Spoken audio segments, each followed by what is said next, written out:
ஒரு கருத்தை சொல்லிக் கொண்டு போகிறார். எந்த சமூகத்திலே அழகிய உணர்வுகள், கலை இலக்கிய ஈடுபாடுகள், விளையாட்டு சார்ந்த முயற்சிகள் இல்லாமல் போகுமோ அந்த சமூகத்தில் வாழ்கின்ற இளைஞர்கள் வன்முறையின் பக்கம் தூண்டப்படுவது இயல்பானது என்பது அந்த கருத்து. அன்புக்குரிய பெற்றோர்களே, அல்லாஹ் தஆலா மனிதர்களுக்கு மிக பெருமதியான பல விடயங்களை இந்த உலகத்தில் இலவசமாகவே வழங்கியிருக்கிறார். நாம் சுவாசிக்கின்ற காற்று, எமக்கு பிறக்கின்ற பிள்ளைகளும் கூட அப்படித்தான். உலகத்தில் குழந்தை பாக்கியம் இல்லாத மனிதர்கள் அதை பெறுவதற்கு பல மில்லியன் ரூபாய்களை செலவழிப்பதற்கு தயாராக இருக்கிறார்கள் என்பதை பார்க்கின்ற போதுதான் உண்மையில் அல்லாஹ் தஆலா குர்ஆனிலே சொல்கின்ற குழந்தைகளை நாங்கள் நாடுகின்றவர்களுக்கு கொடுக்கின்றோம், ஆண்களாக பெண்களாக. நாம் கொடுக்க விரும்பாதவர்களை மலட்டுத்தன்மை உள்ளவர்களாக ஆக்கியிருக்கிறோம் என்று அல்லாஹ் குர்ஆனிலே சொல்கின்றார். அல்லாஹ் தஆலா ஒரு கொடையாக நமக்கு வழங்கி இருக்கின்ற இந்த குழந்தைகளை பொறுத்தவரையிலே ஒவ்வொரு பெற்றோரும் அந்த குழந்தைகளுக்கு கொடுக்கின்ற 4 விலை மதிப்பற்ற கொடைகள் இருக்கின்றன என்று சொல்வார்கள். ஒன்று, அவர்களுக்கு நாங்கள் ஒழுக்கத்தை கொடுக்கின்றோம், தரமான கல்வியை வழங்க வேண்டும். அதே போன்று ஆன்மீக பெருமானங்களை அவர்களுக்கு ஊட்டி வளர்க்க வேண்டும். 4வது, ஒழுங்கு கட்டுப்பாடு என்று சொல்லப்படுகின்ற டிசிப்ளினை அவர்களுக்கு நாங்கள் ஊட்டி வளர்க்க வேண்டும். இந்த 4ஐயும் சமாந்திரமாக நாம் ஊட்டி வளர்க்கின்ற பொழுதுதான் அல்லாஹ் தஆலாவும் அவருடைய தூதரும் இந்த உலகமும் எதிர்பார்க்கின்ற சிறந்த தலைவர்களை, ஆளுமைகளை நாங்கள் இந்த உலகத்திலே உருவாக்குவோம். இந்த பொறுப்பு ஒரு சமய மார்க்க பொறுப்பு என்ற உண்மையை குர்ஆனில் அல்லாஹ் தெளிவாக சொல்லுகின்றார். கூ அன்ஃபுஸக்கும் வஅஹ்லீக்கும் நாரா வகூதுஹன் நாசு வல் ஹிஜாரா. மனிதர்களே, நீங்கள் உங்களையும் உங்களுடைய குடும்பத்தாரையும் நரக நெருப்பிலிருந்து பாதுகாத்துக் கொள்ளுங்கள். அதனுடைய எரிபொருட்கள் மனிதர்களும் கற்களாகவும் இருக்கிறார்கள். உலகத்திலே மிக கொதிநிலை கூடிய, வெப்பநிலை கூடிய ஒரு பொருள் கல்.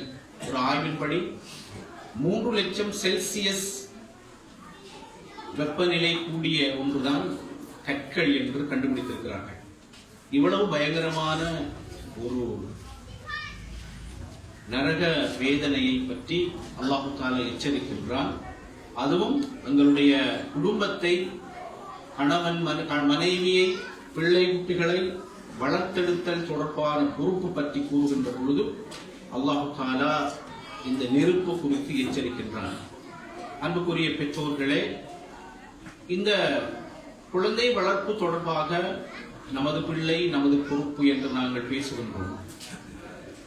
நமது பிள்ளை நமது பொறுப்பு என்பதை நாம் சரியாக விளங்கி நடைமுறைப்படுத்த வேண்டும் என்றால், ஏற்கனவே நான் குறிப்பிட்ட 4 கொடைகளையும் அவர்களுக்கு நிறைவாக வழங்கி முழு மனிதர்களாக அவர்களை ஆக்க வேண்டும் என்றால், குழந்தை வளர்ப்பு தொடர்பான சில அடிப்படை உண்மைகளை நாம் தெளிவாக புரிந்து கொள்ள வேண்டும். முதலாவது விஷயம், இது ஒரு மார்க்க பொறுப்பு. இதை நாங்கள் சரியாக செய்யவில்லை என்றால் அல்லாஹ்விடம் மறுமையிலே குழந்தைகள் எங்களுடைய நன்மைகளை எடுத்துக்கொண்டு சொர்க்கம் செல்வார்கள், நாங்கள் அடுத்த வழியால் நரகம் செல்ல வேண்டிய ஒரு நிலைக்கு ஆளாகுவோம் என்பதையும் குர்ஆன் சொல்கிறது. மறுமை காட்சி ஒன்றிலே அல்லாஹ் தஆலா குழந்தை தாயை விட்டு, தந்தையை விட்டு, பெற்றோர் பிள்ளைகளை விட்டு தலை தெறிக்க விரண்டோடுகின்ற ஒரு காட்சியை குர்ஆன் வர்ணிக்கின்றது. அதை நாங்கள் அறிந்து வைத்திருக்கிறோம். எனவே இது ஒரு மிகப்பெரிய ஒரு மார்க்க பொறுப்பு. 2வது, இது ஒரு சமூக பொறுப்பு, சோஷியல் ரெஸ்பான்சிபிலிட்டி. நாங்கள் எங்களுடைய பிள்ளைகளை முறையாக வளர்க்கவில்லை என்றால் அந்த பிள்ளைகளால் இந்த சமூகத்துக்கு ஏற்படுகின்ற ஒவ்வொரு தீமைக்கும், ஒவ்வொரு அசௌகரியத்துக்கும் நாங்கள் தான் பொறுப்பாளிகளாக இருக்கிறோம். சமூகத்தில் வாழ தெரியாத, சமூகத்திற்கு பங்கம் விளைவிக்கின்ற, சமூகத்தினுடைய எதிரியாக ஆன்டி சோஷியலாக இருக்கின்ற மனிதர்களை நாங்கள் நிறைய இன்று பார்க்கின்றோம். ஒரு முச்சக்கர வண்டியிலே எப்படி போக வேண்டும், ஒரு செல் தொலைபேசியில் எப்படி பேச வேண்டும், வீதியில் எப்படி செல்ல வேண்டும் என்று தெரியாத மனிதர்கள் சமூகத்துக்கு பங்கம் விளைவித்துக் கொண்டிருப்பதை பார்க்கின்றோம். ஆகவே சமூகம் சரியாக வாழ வேண்டும் என்றால் நமது பிள்ளைகளை நாங்கள் சரியாக வாழ வைக்க வேண்டும். மூன்றாவது, பலர் நினைக்கிறார்கள் குழந்தைகள் பிறந்தார்கள், ஒவ்வொரு வயதுக்கு ஏற்ப அவர்கள் வளர்ந்து செல்வார்கள். அவர்களாகவே வளர்கிறார்கள். பிறப்பில் அவர்கள் என்னென்ன பண்புகளை பெற்றார்களோ தாயிடமிருந்து தந்தையிடமிருந்து அது போன்று பிள்ளைகள் வளர்வார்கள். அவர்களே வளர்கிறார்கள். அவர்கள் வளர்க்கப்பட வேண்டுமா என்று ஒரு கேள்வி உண்டு, ஒரு விவாதம் உண்டு. 16ஆம் நூற்றாண்டில் இருந்து இந்த விவாதம் இன்று வரைக்கும் இருக்கிறது. ஒன்றை புரிந்து கொள்ளுங்கள், ஒவ்வொரு பிள்ளையும் வளர்க்கப்பட வேண்டும். அவர்கள் தானாக வளர்வதில்லை. நமது கையிலே இருக்கின்ற களிமண்ணை போன்றவர்கள் தான் குழந்தைகள். அவர்களை நாங்கள் எப்படி பானைகளாக, சட்டியாக, குடமாக எப்படி நாங்கள் மாற்றப் போகிறோம் என்பது பெற்றோரை பொறுத்த ஒன்று. எனவே நாங்கள் எதை விரும்புகின்றோமோ அப்படித்தான் எங்களுடைய பிள்ளைகள் உருவாக போகிறார்கள்.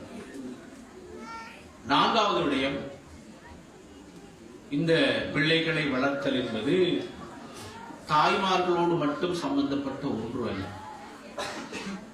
எப்போதும் நாங்கள் குழந்தை வளர்ப்பில் மிகப்பெரிய ஒரு பங்கும் பொறுப்பும் தாய்மார்களுக்கு உண்டு, சந்தேகம் இல்லை. ஆனால் அது மெட்டர்னல் டியூட்டி மட்டுமல்ல, பெட்டர்னல் டியூட்டியும் தான். தந்தைமாருக்கும் அதிலே ஒரு சப்போர்ட்டிவ் ரோல் இருக்கிறது என்பதை நாம் தெளிவாக புரிந்து கொள்ள வேண்டும். ஐந்தாவது, முன்பொரு காலத்தில் பெற்றோர்களாக இருந்தவர்கள் ஆற்றிய பங்குக்கும் இன்று பெற்றோராக இருப்பவர்கள் ஆற்ற வேண்டிய பங்குக்கும் இடையிலே ஒரு பெரிய இடைவெளி இருக்கிறது. இன்றைய காலம், சூழ்நிலை, தரிகட்ட சமூகம், கரப்டட் சோசியல் என்விரான்மென்ட், இப்படியான விடயங்களை பார்க்கின்ற பொழுது பெற்றோருடைய பங்களிப்பு, ஒருமணி அவர்களுக்கு உண்ண கொடுத்தார்கள், விளையாட விட்டார்கள், தூங்க செய்தார்கள், இவ்வளவுதான் பெற்றோருடைய பங்கு என்று நாங்கள் நினைத்துக் கொள்ளக்கூடாது. பெற்றோருடைய பங்களிப்பு என்பது இப்பொழுது ரோல் என்பது பல வகைப்பட்டிருக்கிறது என்பதை ஒவ்வொரு பெற்றோரும் புரிந்து கொள்ள வேண்டும். அதே போன்று ஒரு குடும்பத்தினுடைய கட்டமைப்புக்கும் அந்த குடும்பத்தில் வளர்கின்ற குழந்தைக்கினுடைய பண்புகளுக்கும் நடத்தைகளுக்கும் ஆளுமை குலங்களுக்கும் இடையிலே நெருக்கமான தொடர்பு இருக்கிறது. விவாகரத்து பெற்ற குடும்பம், மோசமான பண்பாடு ஒழுக்கம் சீர்கெட்டு போன குடும்பம், கணவனுக்கும் மனைவிக்கும் இடையிலே நல்ல உறவு, ஆரோக்கியமான உறவு இல்லாத குடும்பம், கணவனோ மனைவியோ வெளிநாட்டில் வாழ்கின்ற குடும்பம், கடுமையான வறுமைக்குட்பட்ட குடும்பம், இப்படிப்பட்ட குடும்பத்தில் வளர்கின்ற பிள்ளைக்கும் ஒரு ஆரோக்கியமான, ஒரு சந்தோஷமான, மகிழ்ச்சியான கல்வி சூழலுடன் கூடிய ஒரு குடும்பத்தில் வளர்கின்ற பிள்ளைக்கும் இடையிலே மிக வித்தியாசங்கள், வேறுபாடுகள் இருக்கின்றன. அதே போன்றுதான் சந்தோஷமான பெற்றோர்கள் சந்தோஷமான பிள்ளைகளை வளர்க்கிறார்கள். இப்படி குழந்தை வளர்ப்பு தொடர்பான இன்னொரு முக்கியமான விஷயம், குழந்தை வளர்ப்பு என்பதிலே 2 விஷயங்கள் இருக்கிறது. குழந்தையை நாம் புரிந்து கொள்ள வேண்டும். குழந்தைகள் என்பவர்கள் யார்? அவர்களில் 2 வகையான வளர்ச்சி நிலைகள் இருக்கின்றன. ஒன்றை growth என்று சொல்வார்கள், வளர்ச்சி. இரண்டாவது விருத்தி, டெவலப்மென்ட் என்று சொல்வார்கள். ஒரு பிள்ளை பிறந்து எத்தனை கிலோகிராம் இருக்க வேண்டும், அதனுடைய நிறை, ஒவ்வொரு மாதமும் அது எப்படி அதிகரிக்க வேண்டும், உள்ளே இருக்கின்ற ஒவ்வொரு தொகுதிகளும் எப்படி வளர்ச்சி அடைய வேண்டும் என்று ஒரு விதி உண்டு. அதை பராமரிப்பது பெற்றோருடைய கடமை. போஷாக்கான உணவு, போதுமான அளவு தூக்கம், ஆரோக்கியமான உணவு, இவற்றை வழங்கி அதை பராமரிப்பது ஒவ்வொரு பெற்றோருடைய கடமை பொறுப்பு. இன்னொன்று இருக்கிறது, சிக்கலான ஆற்றல்கள் குழந்தைகளிலே வளர்கின்றன. அந்த பிள்ளையினுடைய அறிவு விருத்தி, அதனுடைய இமோஷனல் டெவலப்மெண்ட், உணர்ச்சிகள் எப்படி வளர்ச்சி அடைகின்றன, மொழி எப்படி வளர்ச்சி அடைகின்றது, ஒழுக்கம் எப்படி வளர்ச்சி அடைகின்றது, அறிவுத்திறன்கள் எப்படி வளர்ச்சி அடைகின்றன என்று விருத்தி என்ற டெவலப்மெண்ட் என்று ஒன்று இருக்கிறது. இவற்றையும் உன்னிப்பாக கவனித்து பெற்றோர் பிள்ளைகளை வளர்க்க வேண்டும். ஆகவே இந்த 4 கொடைகளையும் வழங்குகின்ற பெற்றோர், குழந்தை வளர்ப்பு என்பது பாசிட்டிவ் பேரண்டிங் என்பது இன்றைய உலகத்தில் பேசப்படுகின்ற முக்கியமான ஒரு கலை. ஒரு சிறந்த பெற்றோராக இருத்தல் என்பது பல லட்சங்கள் கட்டி படிக்க வேண்டிய ஒரு கோர்ஸ், அது ஒரு கற்கை நெறியாக இன்று மாறி இருக்கின்றது. குழந்தைகளை புரிந்து கொண்டு, குழந்தைகளை புரிதல் என்பது குழந்தை வளர்ப்பினுடைய முதலாவது அடிப்படை. அது என்ன இருக்கிறது? ஒரு குழந்தை என்பது யார்? உடல், அறிவு, ஆன்மா, உள்ளம். குழந்தை என்பது ஒரு மனிதன். மனிதன் என்பவன் 4 பகுதிகளை கொண்டிருக்கிறான். ஒன்று, அவனுக்குள்ளே ஒரு உடல் இருக்கிறது, அதைத்தான் நாங்கள் கண்ணால் பார்க்கின்றோம். அந்த உடலுக்குள்ளே 3 சாஃப்ட்வேர்ஸ் இருக்கிறது. ஒன்று அக்கில், அஃபலா யகிலூன். 2 வனஃப்ஸி வமா ஸவ்வாஹா, சைக்கி. 3வது வனஃபக்து ஃபீஹி மின் ரூஹி ஃபகஊ லஹு சாஜிதீன், ரூஹ், சோல், ஆன்மா. ஆன்மாவையும் அறிவையும் உள்ளத்தையும் சமமாக போஷித்து உடலையும் வளர்க்கின்ற வளர்ப்பு முறைதான் ஒரு பெர்ஃபெக்ட் சைல்ட் கீப்பிங், முழுமையான குழந்தை வளர்ப்பு என்று நாங்கள் சொல்கின்றோம். அன்புக்குரிய பெற்றோர்களே, அப்படியான ஒரு குழந்தை வளர்ப்பை நாங்கள் சாத்தியப்படுத்த வேண்டும் என்றால், குழந்தைகள் தொடர்பாக நாங்கள் சில விடயங்களை கண்டிப்பாக செய்ய வேண்டும், சில விஷயங்களை செய்யக்கூடாது. நாங்கள் எளிமைப்படுத்தப்பட்ட வடிவிலே சொல்வதாக இருந்தால், சில விஷயங்களை நாங்கள் செய்ய வேண்டும், சில விஷயங்களை செய்யக்கூடாது. ஒரு பெற்றோர் முதலாவது அவர்களுடைய வேலை சூப்பர்வைசிங், பிள்ளைகளை உன்னிப்பாக கவனித்தல், அவதானித்தல். இதான் ஒரு பெற்றோருடைய முதலாவது பொறுப்பு. எப்படி அவனுடைய நடத்தை மாற்றம் அடைகிறது, உடல் ரீதியாக என்ன மாற்றம் நடக்கின்றது, உன்னிப்பாக அவதானித்தல் முக்கியமான விஷயம்.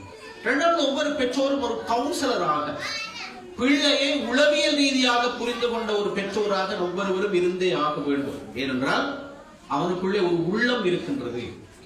மூன்றாவது விடயம், ஒவ்வொரு பெற்றோரும் ஒரு கைடாக இருக்க வேண்டும், ஒரு வழிகாட்டுனராக. நான்காவது, ஒவ்வொரு பெற்றோரும் பிள்ளையுடைய முதலாவது ஆசிரியராக இருக்கின்றார்.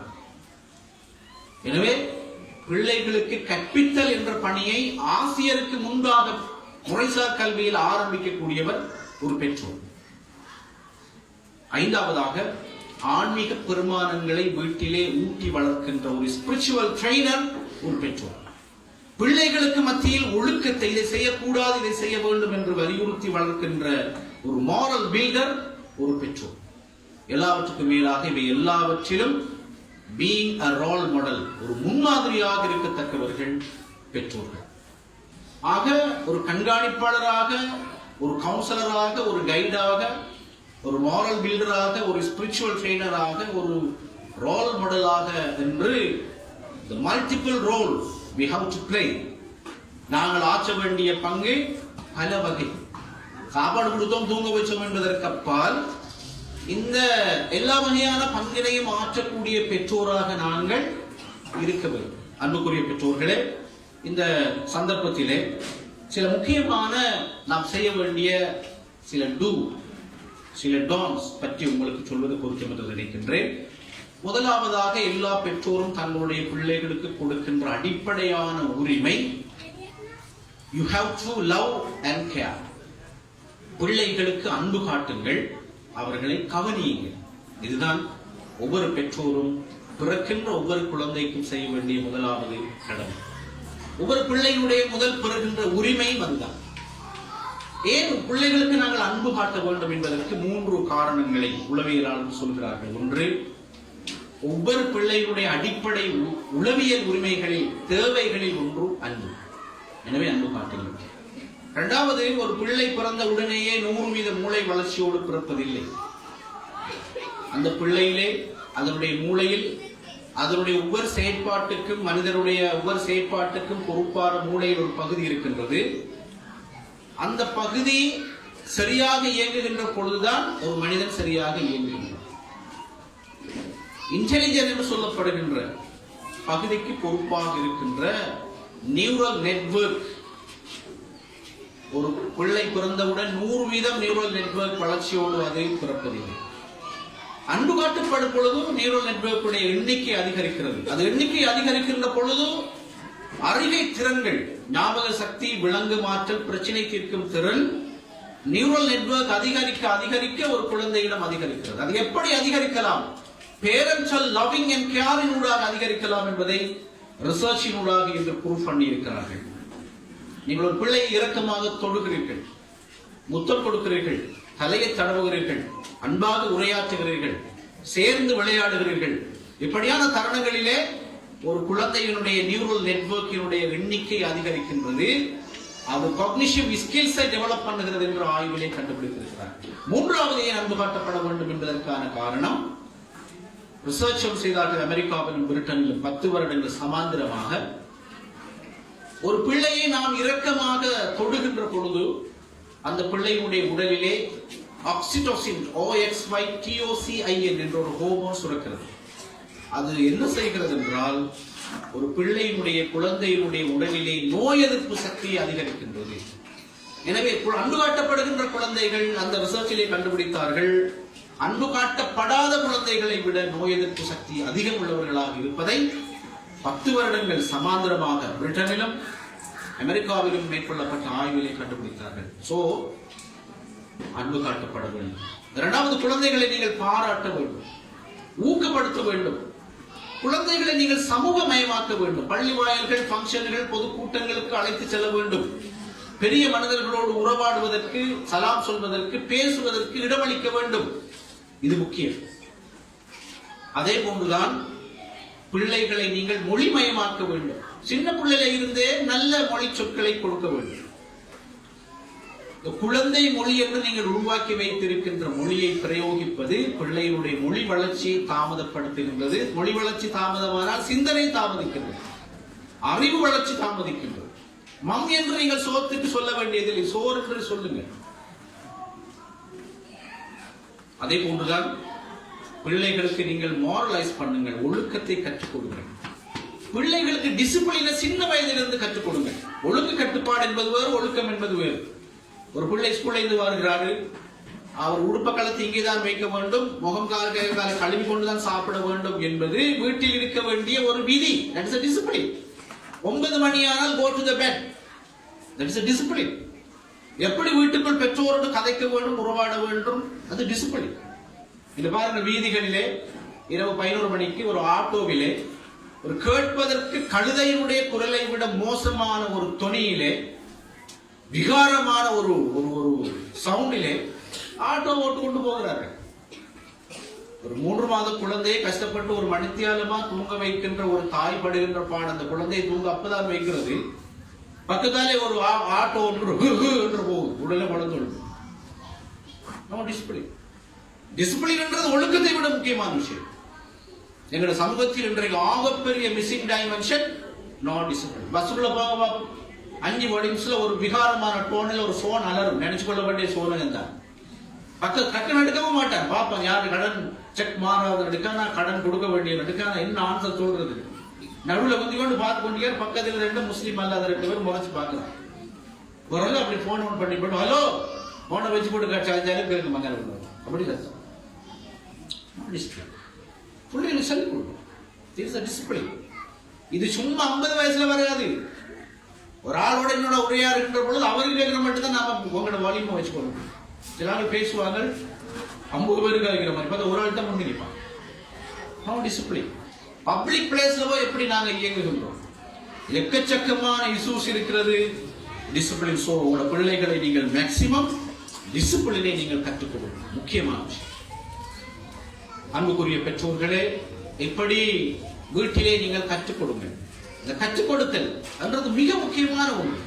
மாலை வேளையில் ஒவ்வொரு பெற்றோருடைய முதலாவது தலையாய பொறுப்பு, உங்களோட குழந்தையை தாண்டி பிள்ளை பருவத்தில் 6 முதல் 11 வயது வரைக்கும் உள்ள பிள்ளை பருவத்தில் உள்ளவர்களுக்கு நீங்கள் கண்டிப்பாக வீட்டிலே படித்துக் கொடுங்கள். ஹோம்வொர்க் செக் பண்ணுங்கள், ஸ்டடியை மெயின்டைன் பண்ணுங்கள், சூப்பர்வைஸ் பண்ணுங்கள், டவுட்டை கிளியர் பண்ணுங்கள். புஸ்தகத்தோட கப்பியோட பிள்ளைய வேலை சொல்லி பாருங்கள். இது நாங்கள் இன்னைக்கு செய்யறது. அன்புக்குரிய பெற்றோர்களே, உங்களோட வீட்டு பிள்ளைகளை கற்றலுக்கு நீங்கள் ஸ்பெஷலா தயார் செய்யுங்கள். ஆரோக்கியத்தை பேணுங்கள், பிள்ளைகளை சந்தோஷமாக வைத்திருங்கள். ஆரோக்கியமான பிள்ளைகள் அதிகம் கற்கிறார்கள், அதுக்காக வீடியோ ப்ரோ கொடுங்கன்னு சொல்லுங்க. சந்தோஷமான பிள்ளைகள் அதிகம் கற்கிறார்கள். Happier child learn more. Happier சைல்டை ஹாப்பியர் பேரண்ட்ஸ் தான் மெயின்டைன் பண்ணேன். அன்புக்குரியவர்களே, சந்தோஷமான குடும்ப சூழல், அதில் தான் சந்தோஷமான பிள்ளை உருவாகும். அதே போன்று நீங்கள் வீட்டில் பிள்ளைகளுக்கு கற்றுக் கொடுங்க. வீட்டிலே கற்றலுக்கு தடையாக இருக்கின்ற எல்லா காரணிகளையும் நீக்குங்கள். வீட்டில் கற்றலுக்கு பல காரணிகள் என்று தடையாக இருக்கின்றன.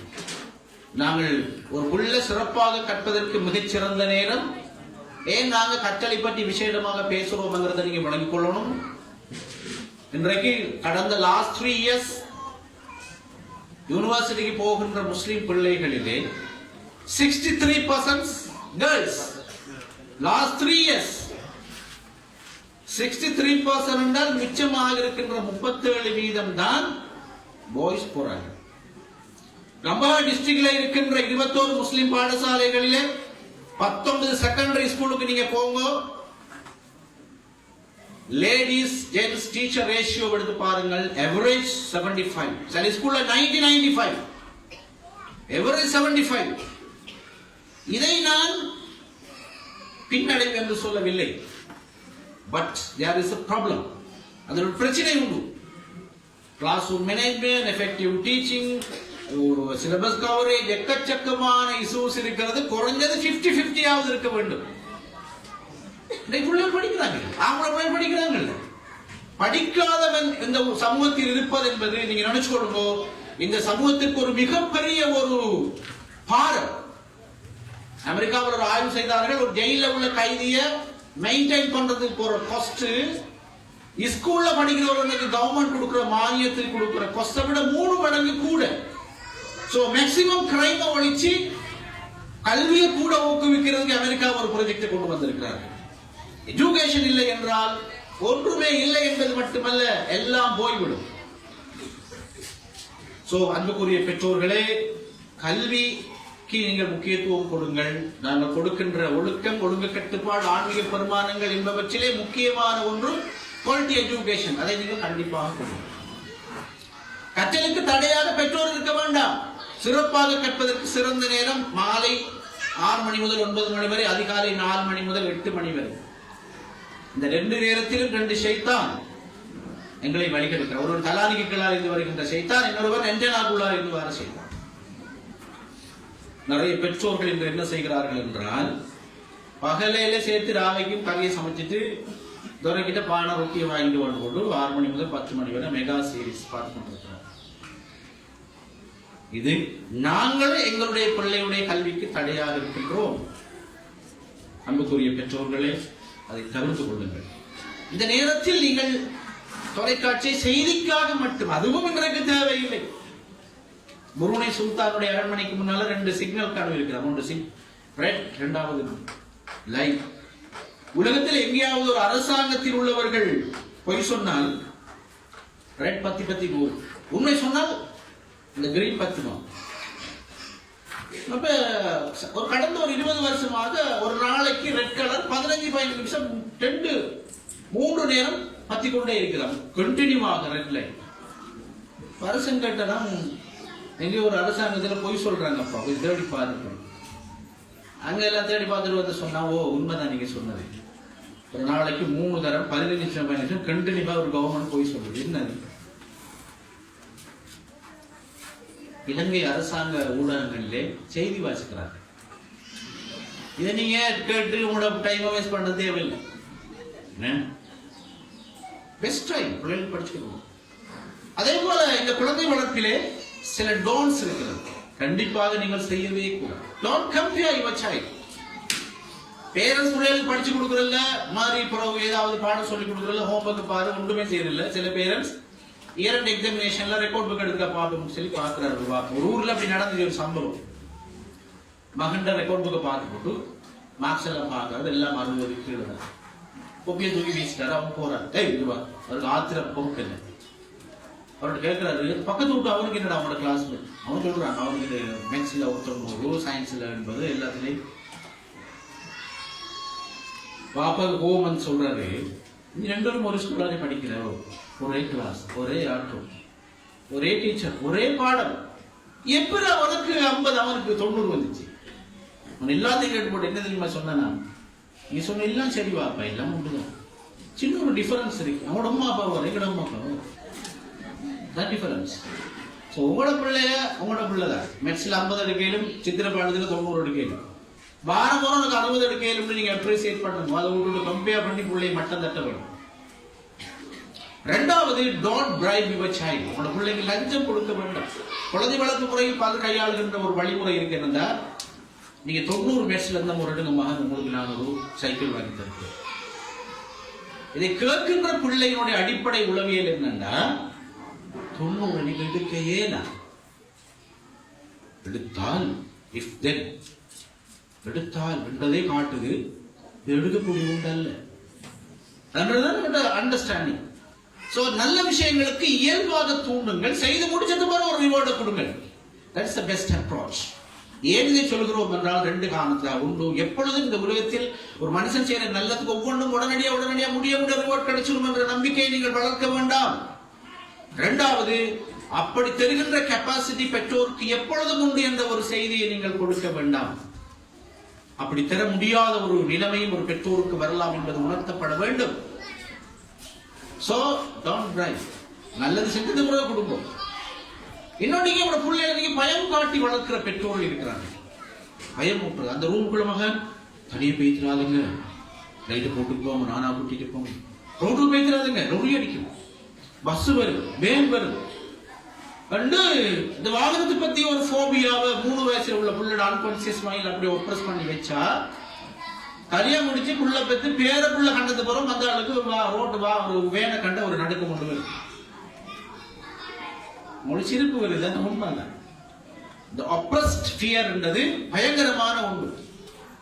சோ அன்புக்குரிய பெற்றோர்களை தைரியம் ஊட்டி வழங்க. பர்பஸ்லி ஒரு 3 வயசுக்குள்ள சொல்லுங்க, அந்த ரூம் போய் பிள்ளை ஒன்று கொண்டு பிள்ளைங்க சொல்லி வளருங்க.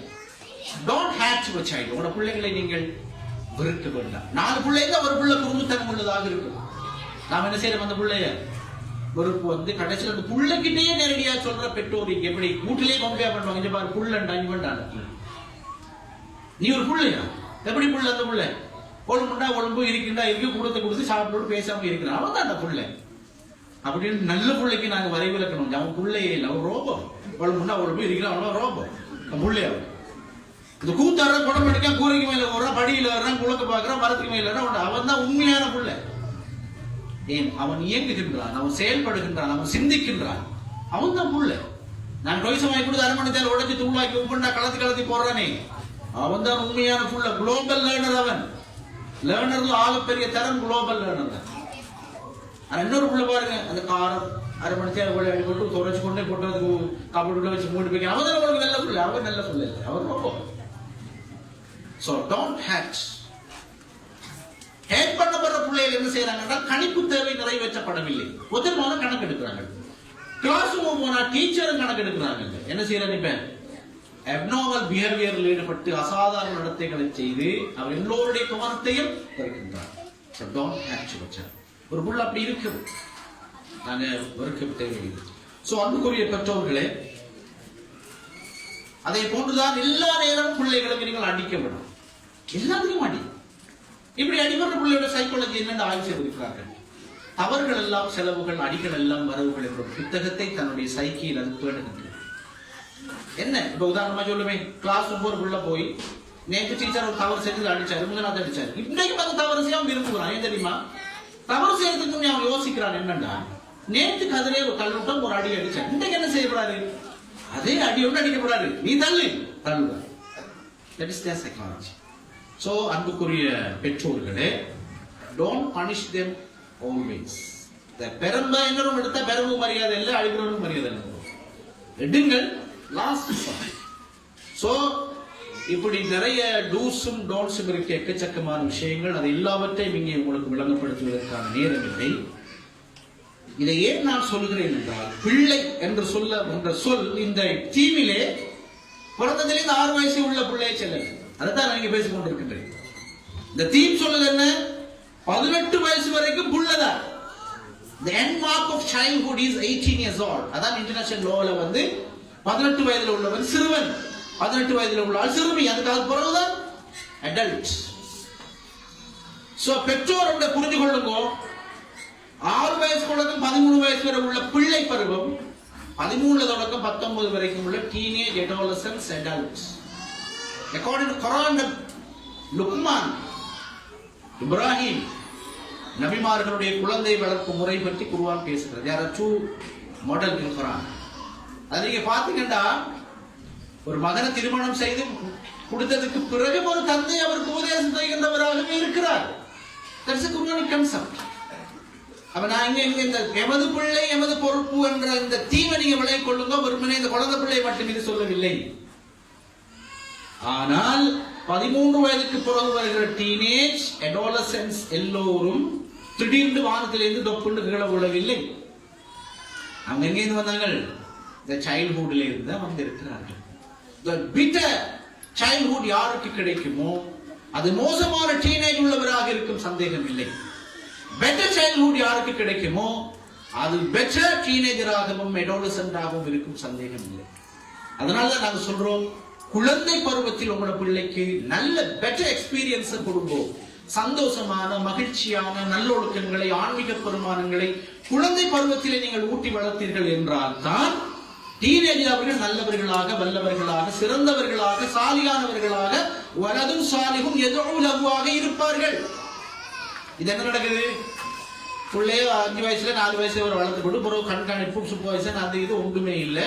அது 13 வயசானதுக்கு பிறகு 8-9 வயசானது பிறகு என்ன செய்து பிள்ளைக்கு பெற்றோருக்கும் இடையிலான உறவு மெல்ல மெல்ல குறைஞ்சி 14-15 வயசான உடனேயே 20% தான் பெற்றோருக்கும் பிள்ளைக்குமான உறவு, 60% பியர் குரூப் சம வயது குழுக்கள், 20% மீடியா எடுத்துக் கொள்கின்றது.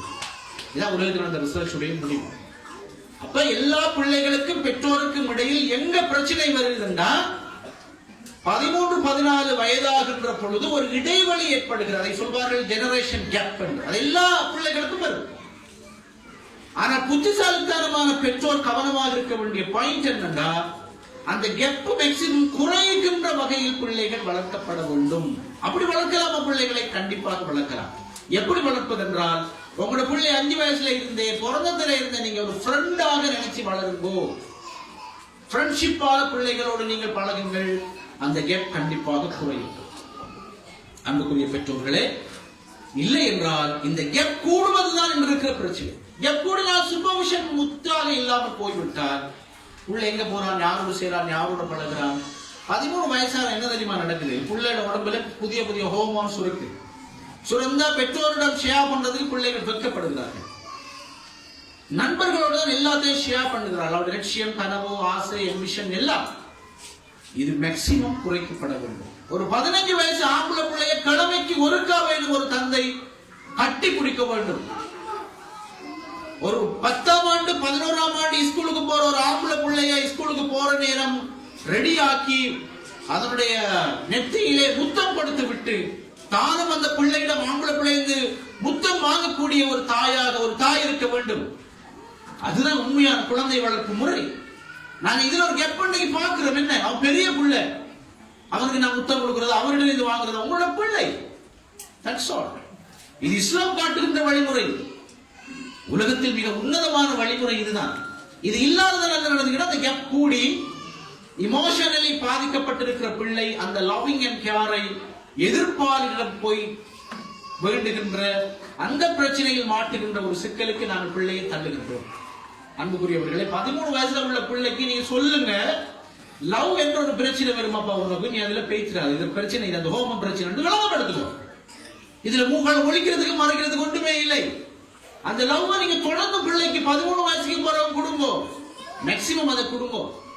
இது என்ன நடந்தீங்கன்னா அப்படியே விட்டுருக்கோம். அன்புக்குரிய பெற்றோர்களே, சூப்பர்வைஷன் 18 வயதுக்கும் பிறகும் பிள்ளையிடம் மீது எங்களுக்கு இருக்க வேண்டும். அதனை விட்டத்தால தான் பிள்ளைகள், நல்ல பிள்ளைகள், இஸ்லாமிய இயக்கத்தில் உள்ள பிள்ளைகள் கூட யூடியூப்ல வெப்சைட்ல போய் வேற எங்கேயோ போகின்ற காட்சியை நாங்கள் பார்க்கணும். அன்புக்குரிய பெற்றோர்களே, இந்த உரையை தொடங்குகின்ற பொழுது நான் ஒரு கருத்து சொன்னேன். ப்ரொஃபசர் தீகல்லையுடைய நாங்கள் பிள்ளைகளை வளர்த்தோம் 12 வயசு வரண்டது சக்சஸ் அல்ல. 13 அடாலசன்ட்க்கு பிறகு பிள்ளைகளை கல்யாணம் முடிச்சு வரைக்கும் நீங்க பிள்ளைகளை எப்படி பார்க்கறீங்கன்றதுதான் ஆக முக்கியம். அது அந்த பருவத்திலிருந்து மட்டும் நீங்க பார்த்தாலும் போதாது, சைல்ட்ஹுட்ல இருந்தே பார்க்க வேண்டும். அன்புக்குரிய பெற்றோர்களே, ஒரு யூத் எங்க டேவியேஷன் ஆகிறான், எங்க அவன் வழி தப்பி போறான்டா, ஜெனரேஷன் கேப் கூடுகின்ற பொழுது அவன் வழி தப்பி போறான். பேரண்ட்ஸ் கேரிங் சூப்பர்விஷன் அறவே இல்லை என்றால் அவன் வழி தப்பி போகின்றான். ஆன்மீக ரீதியான ஈடுபாடு ஒன்றும் இல்லை என்றால் அவன் வழிதட்டி போகின்றான். கல்வி வாய்ப்பு அவனுக்கு அறவே இல்லை என்றால் lack of education அவன் வழிதவறி போகின்றான்.